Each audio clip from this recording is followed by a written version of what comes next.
Kalau kita tanya pada 10 orang, 10 orang percaya mati akan berlaku. Tapi kita tengok amalan semua berbeza. Ada orang ni dia kuat, ada orang ni dia sederhana, ada orang ni tak apa kuat, ada orang ni langsung tak buat. Padahal 10 orang pun semua percaya mati akan berlaku. Jadi ada orang kuat, ada orang lemah. Tu maksud dia. Contoh dia Ashraf. Dia percaya kalau tak sembahyang akan berdosa. Jadi Ashraf ni dia jaga sembahyang ni. Akmal dia percaya juga kalau tak sembahyang berdosa. Tapi Akmal ni dia sembahyang dia tak apa cukup dalam sehari-sehari. Azlan dia pun percaya juga kalau tak sembahyang berdosa. Tapi dia tak sembahyang pun. Dari segi percaya semua percaya dah. Dari segi perbuatan tu ada orang kuat, ada orang lemah. Inilah yang dimaksudkan dengan ada yang kuat dan ada yang lemah. Masuk yang kedua pula, yang tersembunyi, yang terang. Adapun berlebih kurang tentang tersembunyi dan terangnya keyakinan pada istilah yang pertama, maka tidak pula dapat dibantah. Adapun pada yang menyelusup kepadanya kebolehsajaan at-tajwiz, maka tidaklah dapat dibantah, yakni istilah yang kedua. Dan juga pada yang tak ada keraguan padanya, tak ada jalan untuk membantahnya. Kita tengok contoh baru boleh faham. Kalau tengok perkataan Imam Ghazali ni, kita jadi pening. Sesungguhnya anda dapat membezakan antara anda membenarkan adanya Makkah dan adanya Fadak. Fadak, Mekah ni nama tempat, Fadak pun nama tempat. Fadak ni nama suatu kampung dekat dengan Khaybar. Dan anda membenarkan adanya Musa dan adanya Yusha, sedangkan anda sebenarnya tidak ragu tentang kedua hal itu. Dah bagi contoh kita lah senang. Kalau orang tanya kita, kamu percaya tak Mekah tu wujud? Kita jawab 100% percaya Mekah wujud.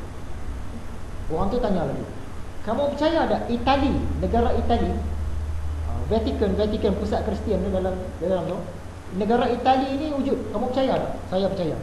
100% kita percaya negara Itali wujud. Jadi Mekah pun kita percaya 100%, Itali pun kita percaya 100%. Beza dia di mana? Beza dia, kita percaya yang Mekah ni lebih terang lagi.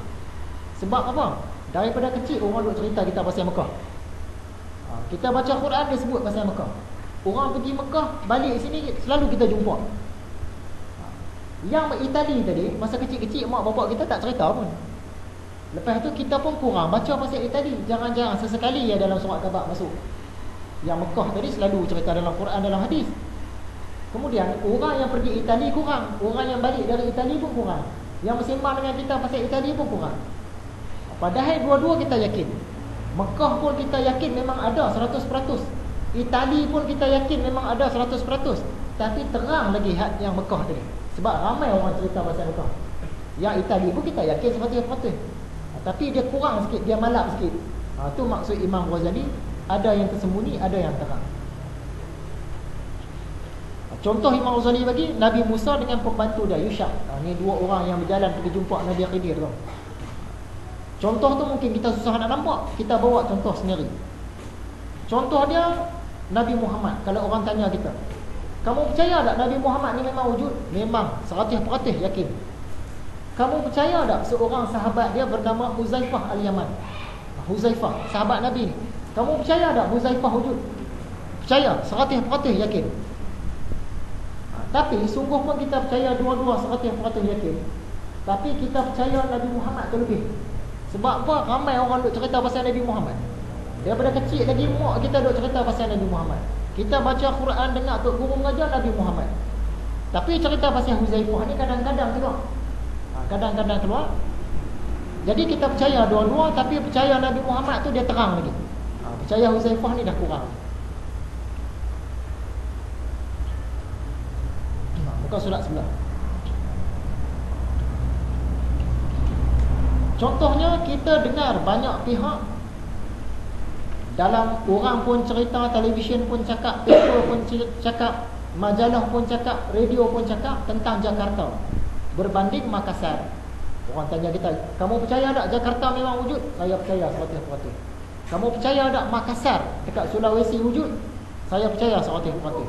Antara dua-dua ni mana yang kamu percaya terang lagi?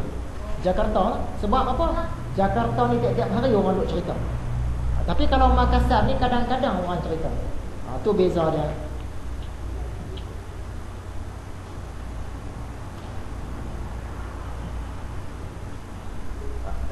Macam mana yang kata kita percaya Nabi Muhammad tadi lebih? Sebab dalil-dalil tentang wujudnya Nabi Muhammad ni banyak. Dalam Quran pun ada cerita, dalam hadis pun ada cerita, orang pun ramai cerita. Tapi yang Huzaifah tadi, dalam Quran tak tahulah ada cerita ke tidak.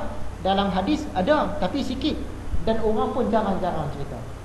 Jadi terang dengan tersembunyi ni berbeza dari segi mana banyak orang cerita. Tu beza dia. Tentang sedikit dan banyaknya keyakinan, maka yang demikian itu adalah disebabkan banyaknya tempat-tempat tersangkutnya keyakinan. Kan kata tadi, yakin ni ada 3 bahagi. Yang pertama kuat dan lemah. Yang kedua tersembunyi dan terang. Yang ketiga banyak dan sedikit. Sekarang nak tengok banyak dan sedikit.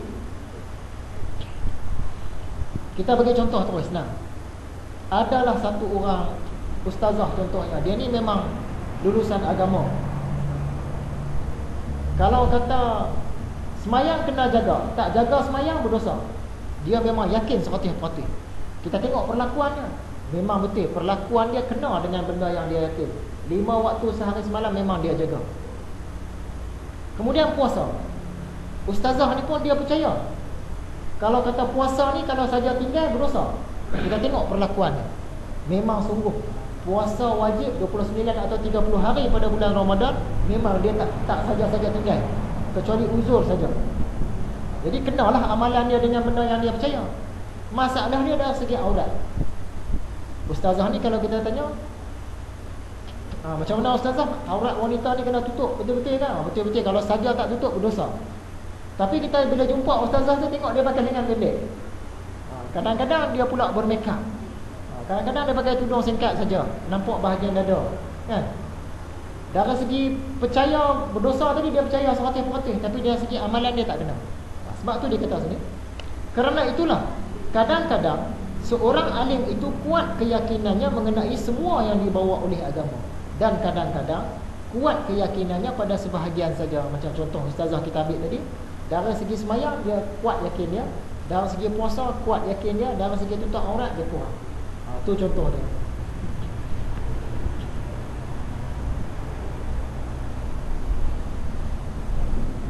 Buka surat sebelah.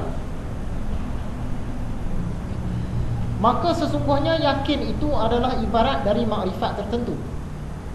Sekarang ni kita nak masuk ke bahagian ilmu hakikat.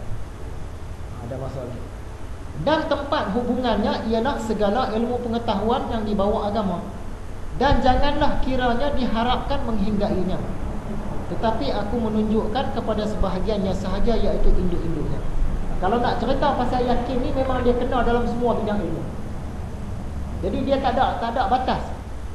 Yakin ni memang tak ada batas. Tapi sekarang Imam Ghazali dia nak sentuh hal yang utama saja. Yang pertama yang dia nak sentuh tauhid. Itu yang tadi kata kita nak bincang ilmu hakikat. Di antaranya ialah tauhid, iaitu melihat segala sesuatu dari yang menyebabkan sebab-sebab dan tidak menoleh kepada perantara-perantara, tetapi melihat perantara-perantara itu dijadikan untuk kepentingannya. Tak ada hukum apa-apa pada perantara-perantara itu. Orang yang membenarkan ini adalah orang yang berkeyakinan penuh. Bahagian ni kalau kita tak berguru, tak faham apa benda dia cakap pun pendek saja. Sebelum kita hurai apa yang Imam Ghazali cakap, kita nak ulang sikit tentang hakikat syariat tu.